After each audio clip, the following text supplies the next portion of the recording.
Hello, children. It's Grandma Carla with Chapter 12 of Freddy and the Perilous Adventure. After Freddy had left them, the two ducks tidied up the balloon basket. They folded the blankets and the ponchos, and they repacked the hamper and the box of canned goods, and dusted and picked up so everything was as neat as a pin. And then they sat on the edge of the basket and rested. And if they had had rocking chairs, I guess they would have rocked. "Well, sister," said Alice, "if anyone had ever told us that we would actually have enjoyed such a dangerous trip, we wouldn't have believed them, would we?" "Dear me," said Emma, "have we enjoyed it? Why, I suppose we have. My, how proud Uncle Wesley would have been of us." "He would indeed. And how he would have enjoyed it here. Why, it's as if we had our own front porch to sit on." Then Alice frowned thoughtfully and looked at her sister. "Did it occur to you, Emma, that something that eagle said might have referred to Uncle Wesley?" "Maybe you have never seen a duck frown thoughtfully. To tell you the truth, I never have. But I do not see why, with practice, a highly educated duck like Alice couldn't do it. And anyway, I am reliably informed that she did." Emma gave her a startled look. You mean that what he said about the farm at South Pharisee, when they thought we weren't listening?" "It did indeed occur to me, but I didn't say anything about it because neither Freddy nor Breckenridge seemed to want us to overhear it." Alice nodded her head. "We were always taught," she said, "that when you overhear a conversation that is not meant for your ears, you should try at once to forget it. But in this case, I think perhaps we are carrying good manners too far. Let us now admit that we heard it." "Well, I admit it," said Emma. "So did I. And if it is true, as Breckenridge seemed to hint, that Uncle Wesley is living on such a farm, then I think we should do something about it." "But what can we do?" "I don't know," said Alice. "Let me think." And she closed her eyes as she had seen Freddy do when he was thinking. But in a minute she opened them again. "I must say," she said, "I don't see how Freddy manages it." "Manages what?" "Thinking with his eyes shut. Goodness, I should go right to sleep." "So does Freddy, I fancy," said Emma, "only he pretends he's awake all the time." "He does think of things, though." "Perhaps they come to him in his sleep," said Emma. "Why don't you try it?" So Alice shut her eyes and put her head under her wing, and Emma watched her anxiously. Emma didn't try it herself because she never thought of anything anyway, whether she was awake or asleep. She always said that it was no use her trying to think, it just confused her. After quite a long time, Alice took her head out from under her wing. "Did you think of anything?" Emma asked. "No," said Alice disgustedly. "I just dreamt that we jumped out of the basket. We spread our wings and we fluttered down." "Why, dear me," she said in a surprised voice. "I suppose I did think of something. We can jump down and go see if Uncle Wesley is on that farm. Only, it doesn't seem to me that I could have thought of that without going to sleep." Emma said in a weak voice that perhaps if she went to sleep again, she'd think of something better. But Alice retorted that whatever they decided to do, they'd have to get out of the basket first, and jumping was the only way. "If you're afraid," she said, "I'll go, and you can wait here." Emma sidled to the edge and peered over, and she shuddered so hard that a feather flew out of her wing and went floating slowly earthward. And then suddenly her foot slipped, and with a loud quack of terror, she fell. "Oh, preserve us all!" exclaimed Alice, and craned her neck out over the edge, half expecting to see fragments of Emma strewn all over the ground below.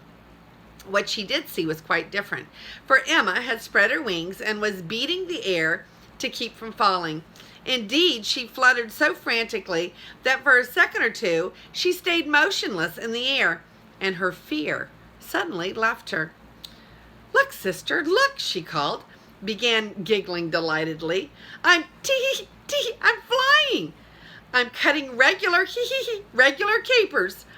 She And indeed, she did almost succeed in turning a backflip before her unaccustomed wings began to get tired, and she stopped fluttering and with wings spread glided down in a long, slow curve to the earth. "Oh, try it, sister," she called up. "It's quite delightful and so easy. Why, I had no idea." "Well," said Alice doubtfully, and then she clamped her bill tight shut and jumped. Down on the ground, both ducks were so pleased with their experience that they would have liked to do it over again, but there was no way of getting back into the basket. "We'll have to go to South Pharisee now," said Alice. "Oh, Mr. Webb," she called. And when the spider came sliding down a long strand of cobweb below the basket, she told him where they were going. "We'll try to get back before Freddy does," she said, and Mr. Webb waved some of his legs to show that he understood. Ducks aren't built for woods travel, and the sisters had a hard time of it until they came out on a road that they had seen earlier from the balloon. They waddled down this for half a mile or so, and then struck the main road, and there was a sign that said South Pharisee, 6 miles. "Oh, I'll never make it," Emma sighed. She said, "Never in the world." "Perhaps we could thumb a ride," said Alice. "We haven't any thumbs." "Perhaps we could try," said Alice, as a car whirled by, she waved one wing in the direction they were going and quacked as loud as she could. But the man in the car glanced at them and said briefly, "Ducks," and his wife said, "Uh-huh," and they went right on. After several cars had done this, they decided it was no use and they'd better walk. So they started on. Pretty soon they met a squirrel. He was sitting on a stone wall beside the road, examining a last year's hickory nut. "Excuse me, sir," said Alice, "but can you tell us where the Pratt farm is?" "Which one?" said the squirrel. "There's Adam Pratt up towards Newcomb, and there's Ezekiel Pratt up on Lost Creek, and there's Hiram Pratt." "We want the one that lives near South Pharisee," interrupted Alice. The squirrel nodded a nut a minute, and then he said, "They all live near South Pharisee. There's Zebediah Pratt in Winkville, and there's Zenas Pratt on the Corn Tussle Road, and—" "Oh, wait a minute, please," said Alice. "We're looking for my uncle, and—" "If your uncle's one of the Pratts, you ought to know his first name," said the squirrel. "He isn't one of the Pratts," replied Alice, "and if you'd listen a minute, I could tell you. He's a duck, and he lives on a farm owned by a Mr. Pratt." "A duck," said the squirrel. "I suppose I should have guessed that. You don't favor the Pratts. All dark-complected folks, the Pratts are." He went on gnawing for a minute. Then he said, "All the Pratts keep ducks." "Oh, dear," said Emma. And Alice started to ask the squirrel something, when all at once he began to jump up and down angrily. He had gnawed through the shell of a nut and tasted the kernel. "Just as I thought," he chattered, "another rotten one." Then he looked down at them. "Ducks," he exclaimed contemptuously. "Pah!" And he threw the nut at Alice. "Well, really," said Emma, and Alice said, "There's no excuse for bad manners, young man. If you can't be civil—" "Well, I can't," said the squirrel. "Not with ducks. Not today, anyway. You wait till I get my paws on that Wesley. I'll show him." "Wesley!" exclaimed Emma. "Why, that's my uncle's name. Where is he?" The squirrel scratched his head. "Your uncle? Why, he could be that at that. What does he look like? Something like this?" And he stuck out his chest, pulled in his chin, and stared down his nose importantly at them. Why, he does look a little, only of course you're making fun of him. He has a sort of bold, fearless look. You wait till I get hold of him and see what happens to his bold, fearless look. That's the 6th rotten nut he has sold me this week." "Sold you?" said Alice. "I don't think I understand. You mean that Uncle Wesley is in trade?" exclaimed Alice. "Not much of a trade for me," said the squirrel. "All those good bread crust I brought him." "Bread crust, sister," said Emma. "You remember how fond he always was of bread crust, and Mrs. Bean used to save them for him, because Mr. Bean wouldn't eat the crust of store bread." "Yes, it must be he," said Alice. "Will you take us to him, sir?" You come with me, said the squirrel, looking very determined, because I'm going to pick a bone with Wesley, and the only thing I haven't decided is which bone it'll be, except it won't be one of mine. You better be careful, said Emma. Uncle Wesley won't stand any nonsense. He simply doesn't know the meaning of fear. He will before supper time, said the squirrel, and he started off along the wall. Just a minute, said Alice. If this really is our Uncle Wesley, and it certainly sounds like him, I'm going to give you a word of advice, young man. If you have a complaint, I'm sure he'll listen to it. He's very fair, but don't say another thing to provoke his anger. He is really terrible when he's angry. He's pretty terrible any way you look at him, said the squirrel with a grin. Well, come on if you want to. The ducks shook their heads doubtfully at the squirrel's temerity, and they followed him up the road 1/4 mile, then through a fence and across 2 fields to a little stream that ran down into the patch of woods. And on the way, he told them about the hermit duck named Wesley, who lived all alone in these woods, which were on the Hiram Pratt farm. Even the squirrels, who always know everything that is going on, didn't know where he came from or why he lived alone. I found out that he liked bread crust, so every now and then I take him down some and trade them for nuts he's picked up in the woods. But I've got to quit it. 6 out of the last dozen rotten. That's too much of a good thing. He stopped on the bank of the stream at the edge of the woods. Well, here we are. Maybe you'd better call him, one of you. Afraid? Asked Alice contemptuously. Afraid he won't come out if he knows I'm here? Sure, said the squirrel. He'll come out all right, if he's our uncle, said Alice. And as the ducks refused to call him, the squirrel said, oh, very well, he'd try it.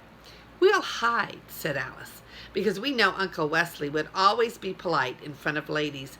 And we don't specially want him to be polite to you, not after the things you've said about him. Oh, Wesley, where are you, old chap? Called the squirrel. Alice nudged her sister happily. What a surprise he'll get if he says anything insulting to Uncle Wesley. I'm sort of sorry for that poor squirrel, said Emma. He doesn't know. There was a rustling in the bushes, and in a minute a pompous little white duck waddled out. It was Uncle Wesley, all right. Well, well, Rudy, how are you today? He said. More bread crust to trade? I'm sorry we're all out of hickory nuts, but we have some very nice acorns this morning. Acorns, shouted the squirrel. Nice, rotten acorns and dried up hickory nuts. That's the kind of stuff you've been trading me. 6 rotten in the last dozen, and you'll make 'em good. And right now, or you've quacked your last quack. Now, easy, young man, said Uncle Wesley, backing away. Certainly I'll make good anything that was not wholly satisfactory. Not cause for this uproar. All right, roll 'em out, demanded the squirrel. 6 of them, and make it snappy, you robber. Yes, don't be impatient, quacked Uncle Wesley. There'll be a little delay. I'm afraid we haven't at the moment any real first-class nuts in stock. But if you can come back in 2 days. Emma and Alice stared at each other in consternation. But that can't be our Uncle Wesley, said Emma. Why, he wouldn't let a lion talk to him like that. The argument went on, with the squirrel talking louder and louder and Uncle Wesley backing farther and farther away, until at last the squirrel suddenly lost all control of himself and, leaping at the duck, gave him a push that sent him fluttering and protesting over the bank into the water. Come, this is too much, said Alice and Emma, and they rushed out from their hiding place and flew at the duck, striking him with their wings and bills until they had driven him over the bank after their uncle. Then they stood over him menacingly as he crawled out, dripping and gasping, while Uncle Wesley watched prudently from the other side of the stream. You'd better go home, since you don't seem to know how to act like a gentleman, said Alice severely. I want those nuts, replied the squirrel, beginning to cry.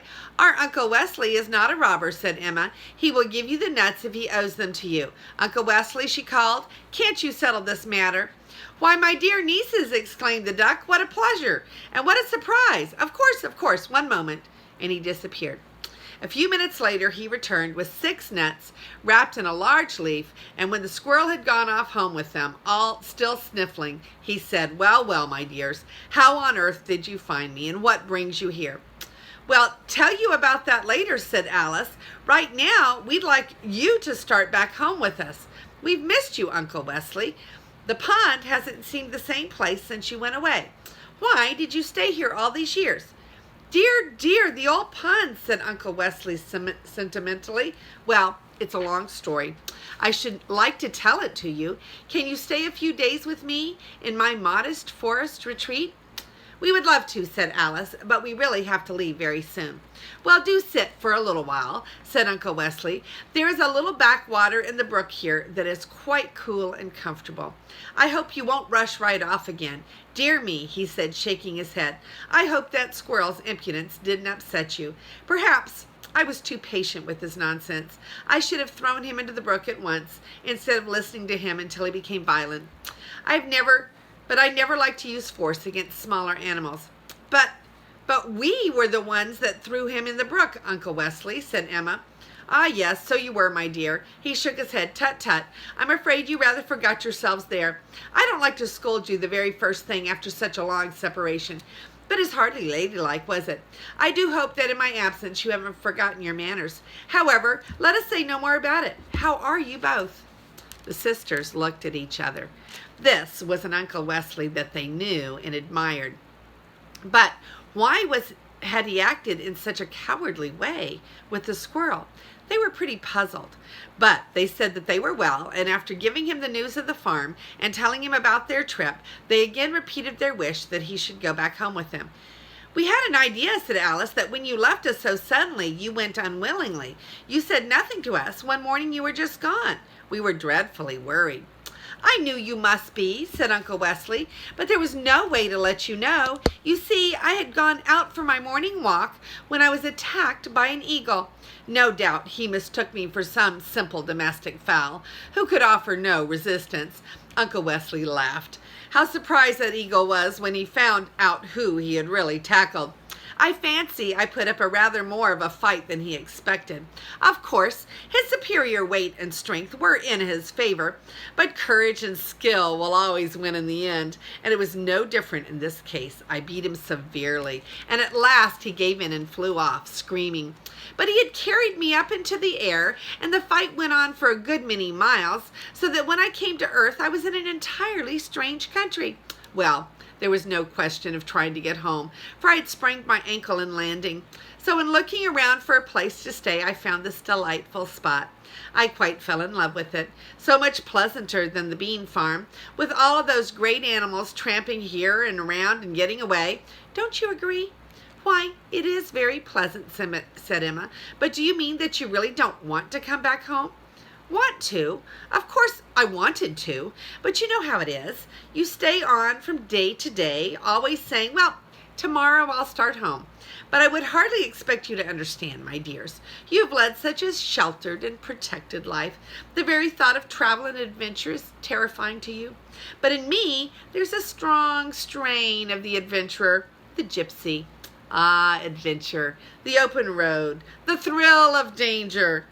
This doesn't seem very adventurous to me," said Alice flatly, "living in a safe little hideout in the woods." "And I guess we haven't been so terrified as you think," said Emma. We thought you'd be very pleased, Uncle Wesley, at our taking this trip." Come, my dears," said the duck severely. You mustn't argue with your uncle. I'm afraid that in my long absence you have allowed yourself to become a little unladylike. But there, we will soon correct that. For you must give up this nonsense about going back to the bean farm, which I always disliked. You will from now on live here with me." Alice took a deep breath and let it out again without saying anything. Then she took another, and this time she said, "We want you to go home with us." "Sister!" exclaimed Emma in dismay. And Uncle Wesley puffed out his chest and pulled in his chin and stared at her.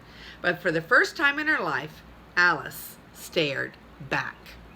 "See here, Uncle Wesley," she said, "maybe we have changed since you went away, but I can tell you we've changed more in the past 10 minutes than in all the rest of time. But never mind that now.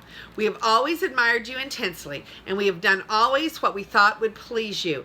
You told us that we were poor, weak females whom it was your duty to guard from danger and unpleasantness. You, on the other hand, you said we're bold and adventurous by nature. Well, we would like to continue to think that you are. We'd like to think that it was your example that made us go in this balloon trip. But we can't think so if you refuse an adventure that two poor, weak females aren't afraid of. Do you agree, sister? Emma doubtfully looked at her uncle. Oh, forgive me, Uncle Wesley, but I'm afraid I do.